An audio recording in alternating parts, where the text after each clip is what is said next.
Bună ziua, dragii mei! Eu sunt Jamila, bine ați venit în bucătăria mea! Astăzi vom face împreună tort fără coacere cu ciocolată, așa că haideți să vedem de ce ingrediente vom avea nevoie pentru a ne apuca de treabă.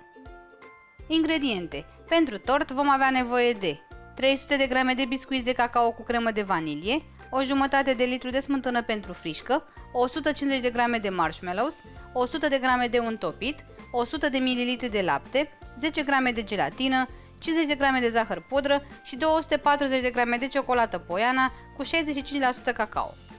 Iar pentru glazură vom avea nevoie de 160 de grame de ciocolată amăruie Poiana cu 65% cacao și 160 de ml de smântână pentru frișcă. Pentru început voi mărunți biscuiții, așa că îi voi pune într-un mini robot de bucătărie și mărunțesc până când vor arăta ca o pudră.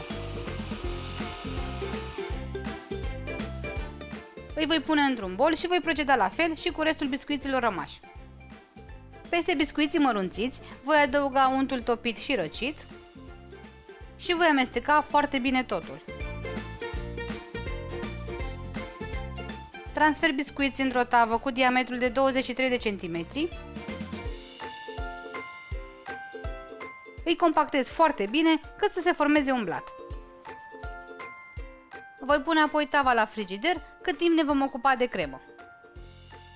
Punem gelatina în aproximativ 50 de ml de apă rece, amestecăm și o lăsăm să se hidrateze pentru aproximativ 50 minute. Pentru cremă vom pune cele 150 de grame de marshmallows pe baie de aburi și așteptăm să se topească. Amestecăm din când în când pentru a fi sigur că nu se lipesc de bol. Când bucățile de marshmallow au început să se topească, putem adăuga și laptele și continuăm să amestecăm până când se vor topi în totalitate. Când bucățile de marshmallow s-au topit, putem adăuga ciocolata Poiana cu 65% cacao. Îmi place pentru că are un conținut ridicat de cacao și este perfectă pentru orice desert cu ciocolată. O voi rupe în bucăți mici și o pun direct în amestec.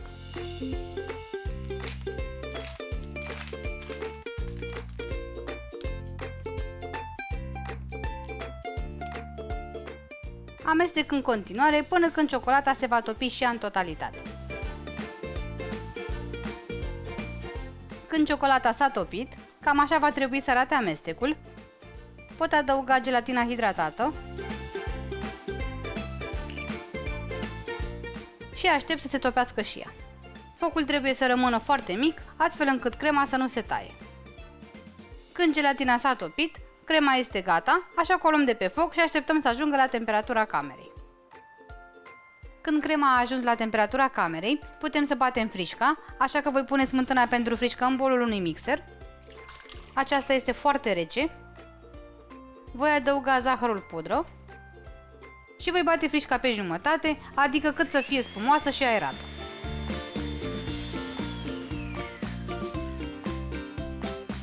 Frișca este gata, așa că o putem amesteca cu crema. Punem puțin câte puțin din frișcă în crema de ciocolată și amestecăm ușor cu mișcări largi.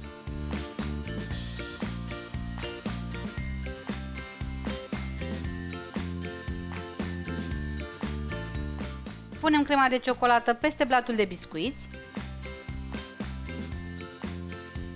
Nivelăm foarte bine.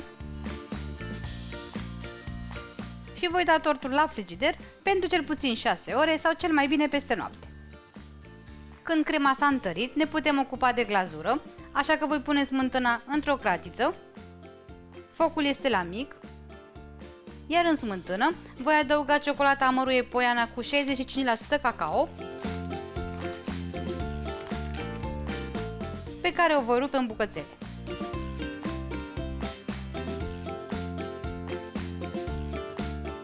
Amestec continuu, tot la foc mic, până când ciocolata se va topi în totalitate. Ciocolata s-a topit, așa că glazura este gata. Cam așa va trebui să arate. Acum o voi lua de pe foc și putem glazura tortul. Am scos tortul din formă și am pus glazura într-o sticlă cu vârful subțire. Iar acum voi glazura tortul și voi începe cu marginile.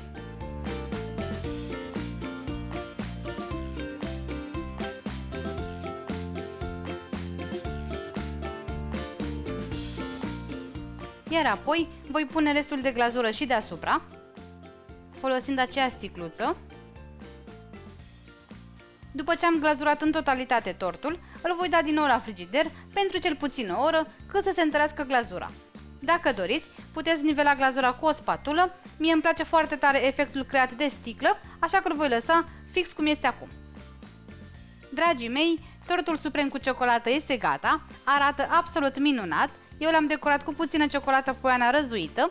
Este un tort foarte gustos, aromat, așa că este minunat pentru iubitorii de ciocolată și sper din suflet să-l încercați și voi cu prima ocazie. La revedere!